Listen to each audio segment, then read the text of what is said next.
The bitter Wyoming wind cut through Thomas Crawford's wool coat as he approached the weathered cabin he'd purchased for $15 from Harold Whitman, a nervous banker who seemed desperate to be rid of it. The structure sat alone among snow-heavy pines, and in the fading December light it looked smaller than he remembered from his brief inspection a week earlier. Tom's boots crunched through the snow as he climbed the porch steps. The door stuck, but gave way with a firm push. Inside, pale light illuminated sparse furniture, and what stopped him cold, a length of rope dangling from the central ceiling beam over an overturned chair. Tom stood frozen, his breath forming clouds in the frigid air. He had seen enough death during the war to recognize the signs of violence. Someone had died here, and recently enough that whoever sold him this place knew about it. The question was why Whitman had been so eager to transfer ownership without mentioning the cabin's dark history. He climbed the narrow stairs to the loft, each step groaning under his weight. A section of the roof had collapsed, letting in snow and ice. In the corner, preserved by the brutal cold, was the body of a young woman. Tom's military training suppressed his shock. She sat upright against the wall, dark hair cascading over her shoulders, brown eyes staring at nothing. Rope marks circled her neck, but her unbound hands and broken fingernails suggested a struggle. Most telling were scratches in the wooden wall beside her, deliberate letters carved with fingernails, SHERIFF. Below that, 121884. The sound of approaching horses made him freeze. Through the broken roof, he saw 3 riders emerging from the tree line. Tom recognized Sheriff Marcus Blackwood immediately, a heavy-set man whose reputation for maintaining order through intimidation was well known. Tom quickly covered the woman's body with canvas and descended the stairs. Whatever had happened here, he was now in the middle of it. The smart thing would be to report his discovery, but Tom had learned during the war that the smart thing and the right thing weren't always the same. Sheriff Blackwood dismounted heavily, his small dark eyes studying Tom's face. His 2 deputies remained mounted but alert. "Crawford," Blackwood called out. "Heard you bought this place. Mighty curious choice for a newcomer." "Sheriff Blackwood. Just looking to settle down somewhere quiet. Find anything interesting in there?" The loaded question demanded careful response. "Just what you'd expect from an abandoned cabin. Some weather damage, furniture left behind. Why?" "This place has a history. Previous owner left suddenly. Some folks say strange things happened here." Blackwood stepped closer. "You strike me as a sensible man, Crawford. Sensible enough to mind your own business without poking around where you shouldn't." Tom nodded slowly. "I appreciate the advice, Sheriff." "Good man. Welcome to Willow Creek, Crawford. Hope you enjoy a long, peaceful life here." As the men rode away, Tom understood the message perfectly. Keep quiet about whatever was upstairs or face consequences. But looking at the canvas-covered form, Tom felt something he hadn't experienced since the war. A sense of moral purpose that overrode personal safety concerns. The next morning brought fresh snow. Tom made his way to town, where Willow Creek's main street stretched between simple wooden buildings, general store, saloon, blacksmith, and a white church with a piercing bell tower. His first stop was Mitchell's boarding house, where Sarah Mitchell, a blonde woman in her 20s with intelligent green eyes, welcomed him warmly. "Mr. Crawford, I heard you'd purchased the old Henderson place. How are you finding it?" "Henderson Place? That's what we called it before Elena bought it last spring. Elena Vasquez inherited money from her father and saw it as a chance to have her own land." Sarah's expression grew thoughtful. "Why do you ask?" The banker mentioned the previous owner had left suddenly. Sarah weighed her words carefully. "Elena disappeared about 3 weeks ago, after the first big snowstorm. Sheriff Blackwood said she probably got caught in the weather, but Elena knew these mountains better than anyone. She wouldn't have gotten lost." "Were there other circumstances?" "Elena had been spending time at the land office, looking through property records. She seemed to think something wasn't right about recent sales and transfers. Sarah leaned forward, lowering her voice. She came to me scared about something she'd discovered. Said she needed someone to witness a document about property fraud. She was planning to contact federal authorities. Before Tom could respond, the door burst open. Sheriff Blackwood entered with his deputies and a well-dressed man with soft hands. "Mrs. Mitchell, hope we're not interrupting anything important."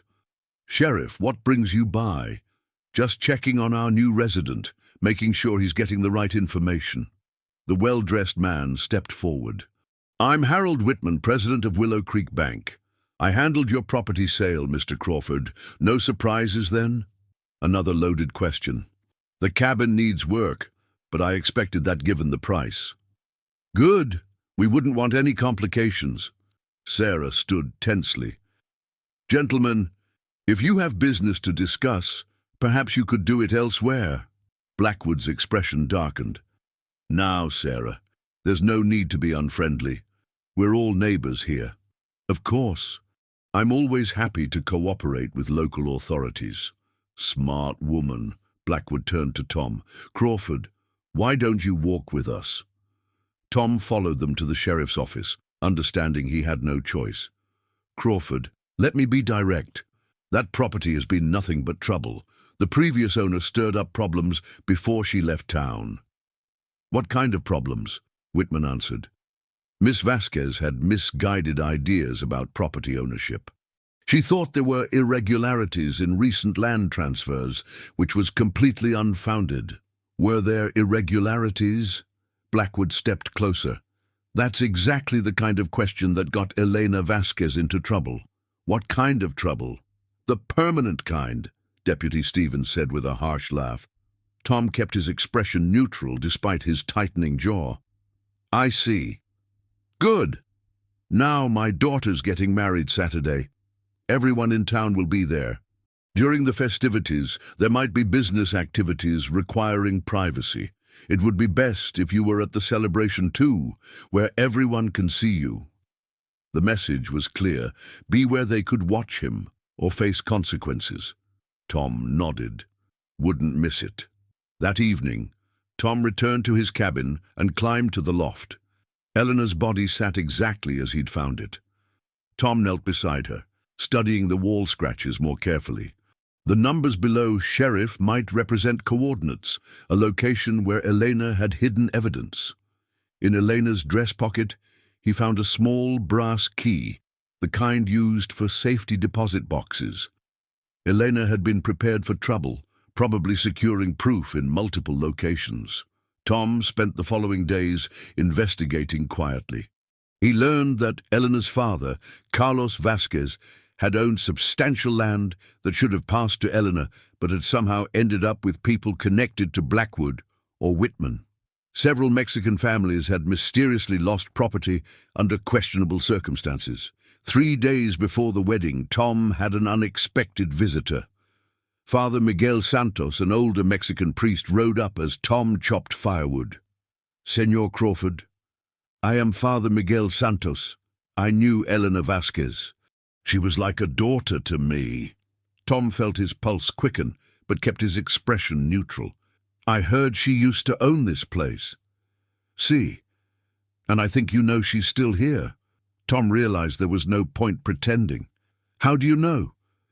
"Because I've been waiting for someone to find her, someone who would care about justice. Elena came to me the night before she died, frightened but determined. She had discovered something terrible. A conspiracy involving murder, not just land theft. She had proof. She had documents showing real ownership and evidence of forgery. She hid them before they came for her. She left me a message with the same numbers you probably found, 1-2-1-8-8-4. A location? I believe coordinates within the church. Elena was clever but simple in her thinking, building 1 second floor, 18th brick from the left, 84th from the bottom. That night, Tom and Father Santos searched the church by candlelight. Behind the 18th brick from the left, 84th from the bottom, They found an oiled leather pouch containing property deeds, correspondence, bank records, and Elena's journal detailing the conspiracy. Sheriff Blackwood, Banker Whitman, and others had been systematically stealing land from Mexican families for 2 years, forging documents and killing those who resisted. Elena's journal listed 12 victimized families. Most damning was a letter from Whitman to Blackwood. "The Vasquez woman is becoming a problem. We need to handle this before she causes real trouble." "This is evidence enough to hang them all," Father Santos whispered. "But Elena was supposed to meet with a federal marshal," Tom said, reading her correspondence. "December 15th, this Saturday, the same day as the wedding. Father, the marshal might still be coming. Elena's disappearance wouldn't necessarily have reached him. Then he will be walking into a trap." They developed a simple plan: attend the wedding, watch for Marshal Harrison's arrival, intercept him before Blackwood could act, and present Elena's evidence. The wedding morning dawned clear and cold. Tom dressed carefully, ensuring his gun was loaded and accessible. He arrived early at the church, taking a back pew where he could watch both the ceremony and the street. The church filled with guests from across the territory. Sheriff Blackwood entered with his daughter Margaret, a nervous young woman in white. The groom, Robert Thornton, waited at the altar with his wealthy family. As Father Santos began the ceremony, Tom kept watch outside. Then he saw him, a lone rider approaching from the east, wearing the distinctive uniform of a federal marshal. Marshal Harrison was a tall, lean man in his 40s with alert posture. Tom started to rise, but Deputy Stevens's hand fell on his shoulder. "Leaving so soon, Crawford? The ceremony's not over yet. Just needed some air." "I think you should stay and enjoy the service. Sheriff's orders." Tom saw Deputy Morrison by the front door. They were watching him, ensuring he couldn't warn the marshal. Through the window, Harrison was getting closer to whatever ambush awaited. During a quiet moment in the ceremony, Tom made a desperate decision. He stood and called out loudly, "Stop! This wedding cannot proceed!" The congregation turned in shock. "Sheriff Blackwood is a murderer and a thief. He killed Elena Vasquez to cover up his crimes, and he's planning to kill again today." Chaos erupted. Tom pulled out Elena's documents. Elena Vasquez left evidence before she died. Property deeds, bank records, witness statements, all proving that Sheriff Blackwood has been murdering Mexican families and stealing their land. "He's lying," Blackwood roared. "Stevens, Morrison, arrest this madman!" But the commotion had achieved Tom's goal. Marshal Harrison burst through the church doors, weapon drawn.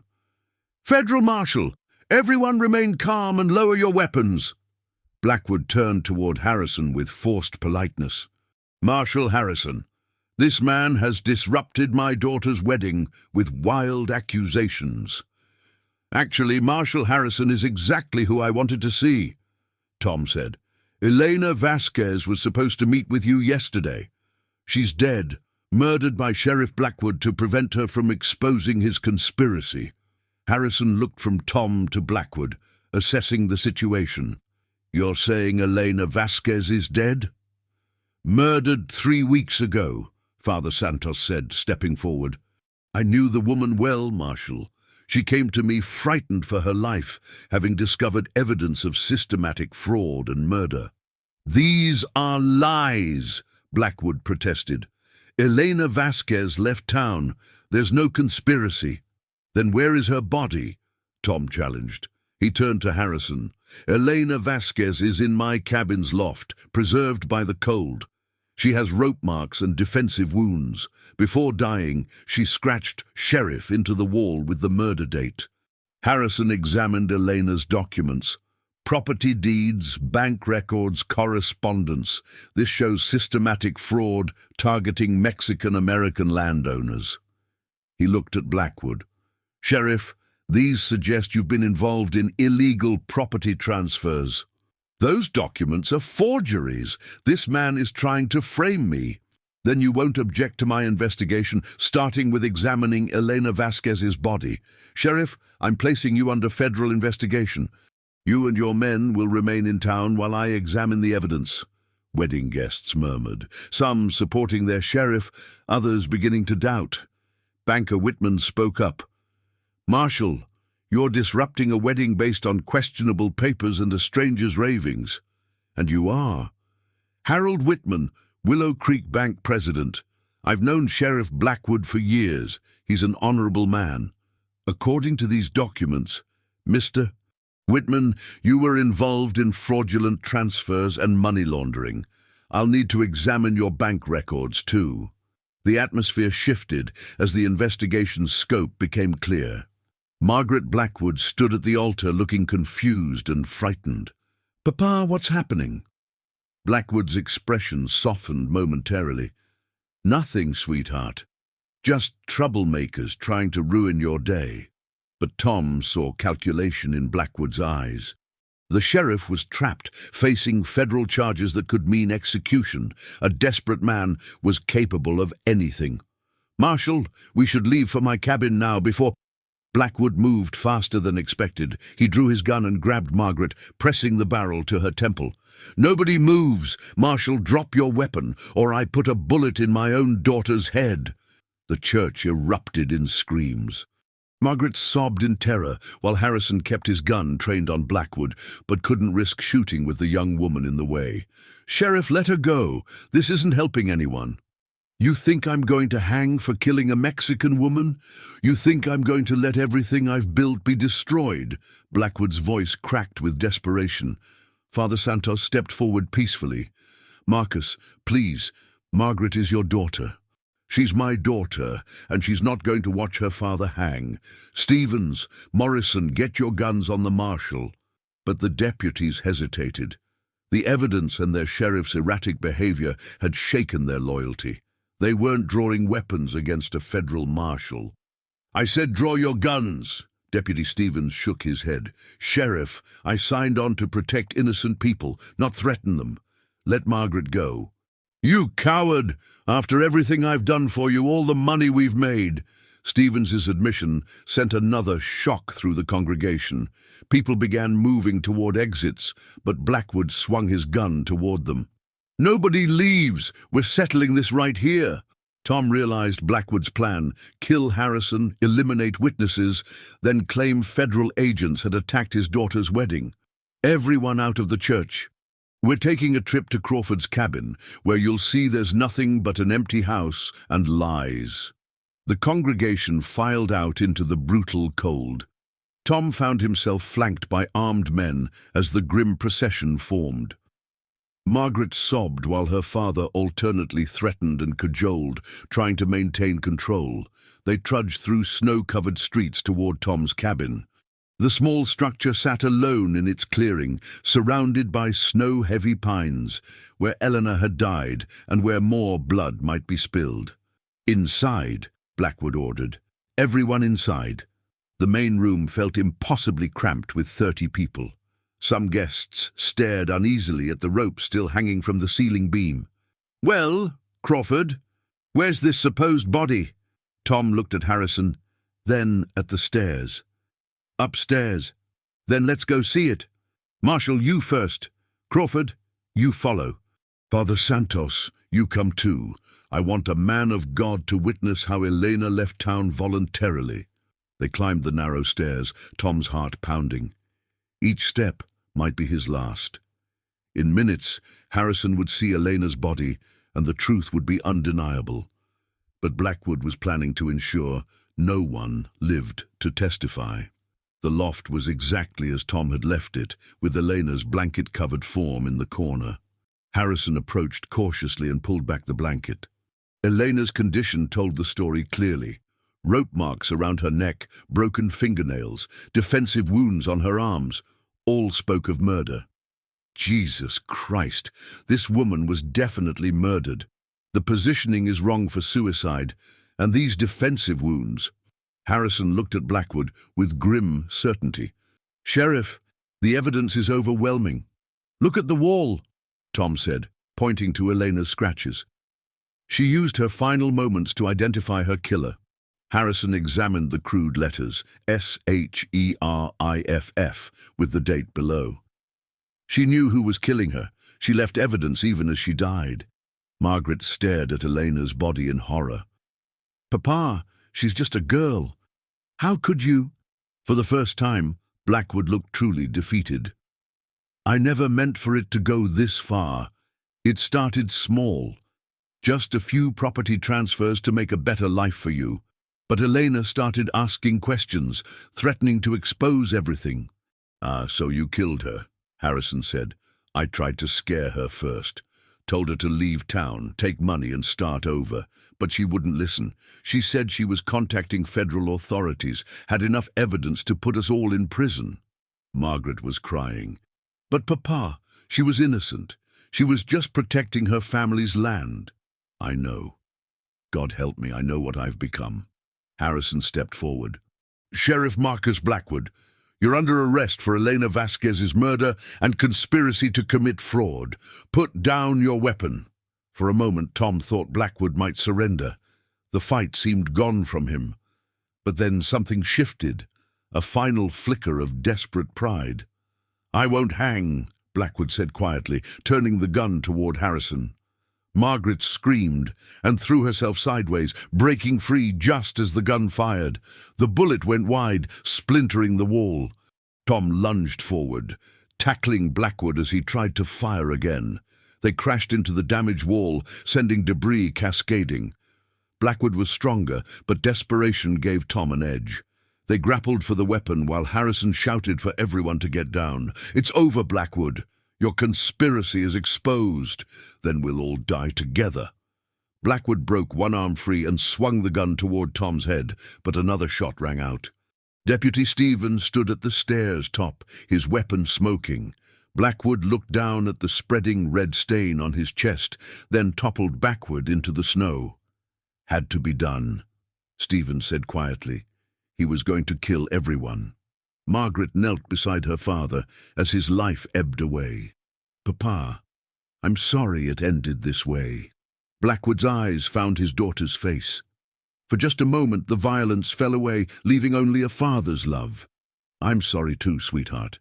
I wanted to give you everything, but I lost my way." Those were Sheriff Marcus Blackwood's last words. He died in the loft where Eleanor had been murdered, his blood mixing with melted snow while his daughter wept. Harrison knelt beside Eleanor's body. "Your killer is dead, Miss Vasquez. Justice has been served." In the following weeks, the conspiracy's full extent became clear. Banker Whitman was sentenced to 15 years in federal prison. Town officials were removed from office. Stolen properties were returned to rightful owners, with federal compensation for displaced families. Deputy Stevens became interim sheriff while proper elections were organized. Harrison offered Tom a position as deputy federal marshal. Someone needed to help rebuild the community's trust, and Tom felt responsibility to Elena's memory. On a clear February morning, exactly 2 months after the wedding, Tom stood in the cemetery behind Father Santos's church. Elena Vasquez had finally been laid to rest with proper Catholic rites, her grave marked with a wooden cross. Margaret Blackwood Thornton placed winter flowers on Elena's grave. The young woman had aged years in 2 months, forced to confront her father's crimes. "I never knew her personally, but I feel like I owe her everything. If she hadn't been brave enough to investigate, my father would have continued killing. And I would never have known what kind of man he really was." Tom studied the inscription. Elena Vasquez, 1856-1884. She died for truth and lived for justice. Do you think she would forgive him? Forgive me? Tom considered carefully. "I think Elena understood that people make choices. Your father made his, and you're making yours. The fact that you're here, honoring her memory, I think she would see the goodness in your heart." Margaret wiped away a tear. "My husband and I are leaving for California next week, starting fresh, where no one knows our history. But I wanted to say goodbye and thank her." After Margaret left, Tom remained at Elena's grave. The winter wind still carried cold, but also spring's subtle promise. Soon snow would melt, revealing earth beneath. New grass would grow, and life's cycle would continue. Father Santos approached with a memorial plaque, in memory of Elena Vasquez, who gave her life pursuing truth and justice. Her courage inspired others to stand against corruption and evil. May her sacrifice never be forgotten. Where will you put it? Here, beside her grave. But I've made copies for the church and the cabin. Future generations should remember what happened and why it mattered. As Tom walked back through snow toward his cabin, he reflected on life's strange turns. He'd come seeking quiet escape from war memories. Instead, he'd found himself fighting for justice, costing lives but transforming a community. Maybe peace wasn't found by running from trouble, but built by standing against injustice. Elena had understood that truth, and her example inspired others to find courage. The cabin felt different now as Tom entered and built up the fire. Elena's presence was gone from the loft, but her legacy remained. Her evidence had brought down a conspiracy, returned stolen land, and given the community a chance to rebuild on truth rather than lies. Tom settled beside the fire and continued writing his report to Marshal Harrison. There were still loose ends, still criminals to track down, still wrongs to right. The work Elena had started would continue. Outside, the wind carried Elena's story across the winter landscape, a tale of courage against overwhelming odds, of justice delayed but not denied, of ordinary people finding strength to do extraordinary things when circumstances demanded it. Elena would never see the future she'd made possible, but she had created it. Her name would be remembered long after winter's last snow melted, spoken with respect by people whose lives had been touched by her sacrifice. The fire crackled warmly, driving back cold and darkness. Tom continued documenting the truth, ensuring justice would be complete, carrying forward Elena's work. Some battles ended with victory parades. Others ended quietly, with a man by a fire, writing to preserve truth. Both victories mattered, both required courage from ordinary people who chose to stand up when it would have been easier to look away. Elena had made that choice, and now Tom was making it too. The work would continue, truth would be preserved, and justice would be served. As night deepened and snow continued falling, Tom finished his letter. Tomorrow he'd ride to town and send it on its way, another piece in justice's larger puzzle. Tonight, he simply sat by the fire and remembered a brave woman who died so others might live in freedom and peace. In the end, that was perhaps the best any of them could hope for, to live and die for something meaningful, leaving the world more just than they'd found it. Elena had accomplished that goal, and her spirit would live on in every act of courage, every stand for justice, every moment when good people chose to do right despite personal cost.